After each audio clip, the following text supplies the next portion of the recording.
السلام علیکم۔ ابتدا ہے رب ذوالجلال کے پاک و بابرکت نام سے جو رحمان و رحیم ہے،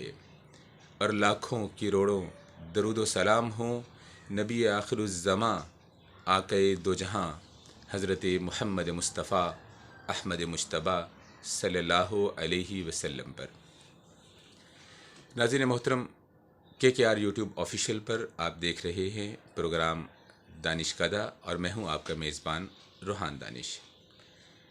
دانش کدہ کے تعارفی پروگرام میں نے عرض کیا تھا کہ ہمارے اس پروگرام کا مقصد فرد کی تعمیر ہے، شخصیت کی تعمیر ہے۔ ہم ایسی چیزوں کو، ایسی اقدار کو ڈسکس کریں گے، زیر بحث لائیں گے، جن کے ذریعے سے ہمارا آنے والا کل ہمارے آج سے بہتر ہو۔ اور جب ہمارا فرد ترقی کرے گا، ہمارے نوجوان اپنی ذات میں، اپنے علم میں ترقی کی جانب رواں دواں ہوں گے، تو نتیجتاً ہمارا یہ معاشرہ ترقی کرے گا۔ ناظرین، پاکستان میں پچھلے چند سالوں میں یہ بات دیکھنے میں آئی ہے کہ بفضل تعالیٰ یہ شعور اجاگر ہوا ہے کہ ہمیں صرف روایتی علم نہیں، بلکہ روایتی علم کے ساتھ ساتھ ہمیں ضرورت ہے سیکھنے کی، شخصیت کی تعمیر کو سیکھنے کی۔ ہمیں ضرورت ہے تربیت کی۔ یہ تربیت اور شخصیت کی تعمیر یہ ایک ایسا موضوع ہے جو اس سے پہلے کئی دہائیوں تک نظر انداز ہوتا رہا۔ یورپ میں اور ترقی یافتہ ملکوں میں تو یہ شعبہ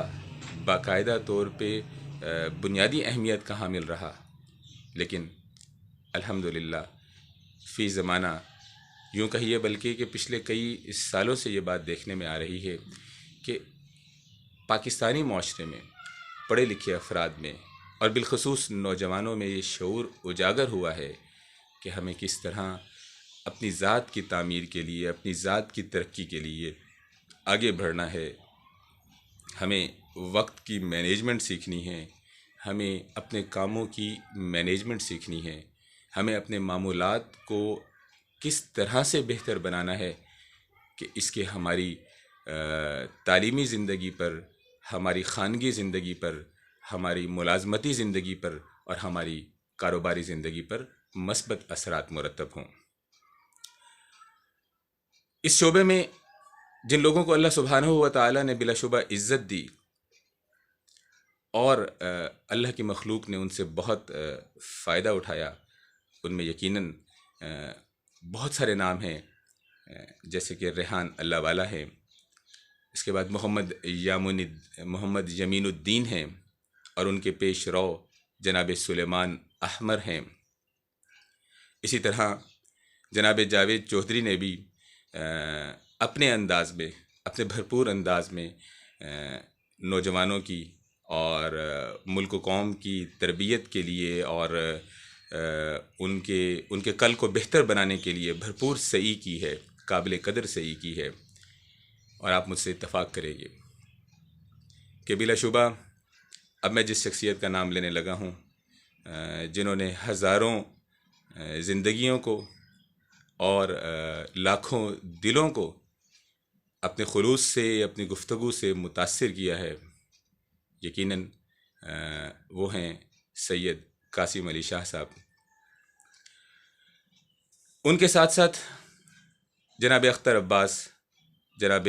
خرم الہی صاحب اور خواجہ مظہر نواز صدیقی صاحب، وقار طیب صاحب، یہ وہ شخصیات ہیں جنہوں نے قوم کے درد کو محسوس کرتے ہوئے اور اس ضرورت کو محسوس کرتے ہوئے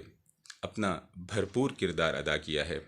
تاکہ ہمارا معاشرہ، ہمارا فرد اور ہمارے نوجوان اپنے آنے والے کل کو بہتر بنا سکیں، اپنی زندگیوں کو بہتر بنا سکیں۔ تو ناظرین محترم، ہاں، یہاں پر میں چند علماء کرام کا ذکر بھی ضروری سمجھوں گا کہ جنہوں نے ایک روایتی مذہبی تقاریر سے ہٹ کر، اور ایسی تقاریر جنہوں نے معاشرے کو تقسیم در تقسیم کیا، شخصیت کی تعمیر، فرد کی تعمیر، بڑے افسوس کے ساتھ کہ ہمارے بہت سارے مذہبی طبقے کا موضوع ہی نہ رہا، لیکن یہاں پر حضرت مولانا طارق جمیل کا ذکر نہ کرنا اور جناب ثاقب رضا مصطفائی کا ذکر نہ کرنا بہت بڑی زیادتی ہوگی، جنہوں نے اس روایتی انداز خطابت کو اور مذہبی تقاریر سے ہٹ کر انسانوں کی، مسلمانوں کی اور پاکستانی معاشرے کے فرد کی تعمیر میں اپنا بھرپور کردار ادا کرنے کی کوشش کی ہے۔ ناظرین،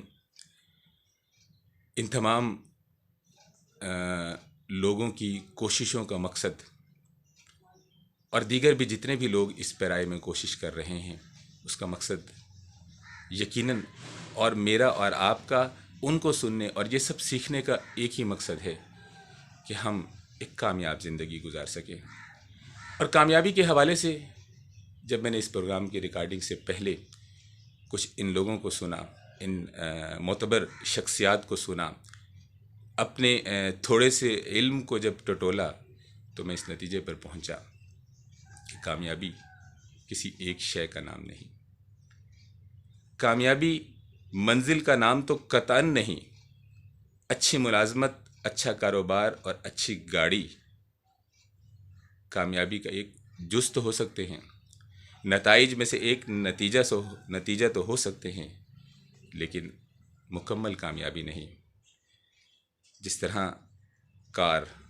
یا کوئی بھی گاڑی، اس کے ویلز کا نام نہیں، اس کی سیٹوں کا نام نہیں، تمام کی تمام اشیاء مل کر مکمل طور پر ایک گاڑی یا کار بنتے ہیں۔ اسی طرح کامیابی کئی اجزاء کا نام ہے۔ کامیابی میں شکر بھی ہے، کامیابی میں صبر بھی ہے، کامیابی سکون کا نام بھی ہے، اطمینان کا نام بھی ہے، کامیابی احساس کا نام بھی ہے۔ جب میں نے ان تمام چیزوں پر سوچا، آپ مجھ سے اختلاف بھی کر سکتے ہیں، کامنٹ میں اپنی رائے بھی دے سکتے ہیں۔ میں نے پہلے بھی عرض کیا کہ یہ کوئی لیکچر نہیں ہے، یہ کوئی ٹریننگ پروگرام نہیں ہے، میں موٹیویشنل سپیکر ہوں، نہ کوئی ٹرینر، نہ لائف کوچ۔ ہاں، ان تمام لوگوں سے جن کا میں نے ابھی جن موٹیویشنل سپیکرز کا، ٹرینرز کا ذکر کیا، ان سے محبت کرنے والا ہوں، اور میرے سمیت آپ میں سے بھی بہت سارے لوگ ان کے چاہنے والے ہیں۔ جناب اختر عباس اس میں ایک بڑا معروف نام ہے۔ تو میں عرض یہ کر رہا تھا کہ کامیابی کے حصول کے لیے، کامیابی کے منزل کی جانب رواں دواں رہنے کے لیے، ان تمام اجزاء کے ساتھ مجھے جو سب سے پہلی چیز نظر آئی اس صف میں، وہ ادب ہے۔ معروف جملہ ہے، با ادب با نصیب۔ تو کامیابی کا پہلا زینہ، پہلا سٹیپ، جو شخص کامیابی کے سفر پر رواں دواں ہونا چاہتا ہے، اور کامیابی ہے ہی ایک سفر کا نام، صحیح راستے پر صحیح اقدار کے ساتھ ایک سفر مسلسل کا نام کامیابی ہے، جس کا پہلا سٹیپ ادب ہے، جو ہمارے آج کے پروگرام کا موضوع بھی کہ کامیابی مگر کیسے، تو باقی چیزیں بھی رفتہ رفتہ سیکھیں گے، لیکن اس کا پہلا مرحلہ، جو پہلا سٹیپ ہے، وہ ادب ہے۔ تو آئیے اپنی زندگیوں میں ادب کو داخل کریں، اپنے والدین کا ادب، اپنے اساتذہ کا ادب۔ طالب علم ہیں، تعلیم حاصل کر رہے ہیں، تو جو اشیاء، یعنی اساتذہ اور والدین کے علاوہ ہمارا تعلیمی ادارہ، ہماری کتابیں، ہماری کاپیز، ہمارا پین، قلم، ایچ اینڈ ایوری تھنگ، جتنی بھی چیزیں ہمیں سہولت مہیا کر رہی ہیں علم کے سیکھنے کے لیے، ہم ان تمام چیزوں کا ادب کریں۔ ملازمت پیشہ ہیں، کاروباری ہیں، ہماری ملازمت سے، ہمارے کاروبار سے جتنے بھی افراد اور جتنی بھی چیزیں متعلق ہیں، ان تمام کا ادب ہی کامیابی ہے۔ تو انشاءاللہ آنے والے پروگراموں میں دیگر عوامل کو بھی ڈسکس کریں گے، جو کسی شخص کو کامیاب کرنے کے لیے، جو کسی شخص کی کامیاب زندگی کے لیے بنیادی اہمیت کے حامل ہو سکتے ہیں۔ تو آج کے اس پہلے پروگرام کے ساتھ با ادب با نصیب کے سبق کی یاد دہانی کے ساتھ اجازت دیجیے اپنے پروگرام دانش کدہ کے میزبان روحان دانش کو۔ اللہ حافظ۔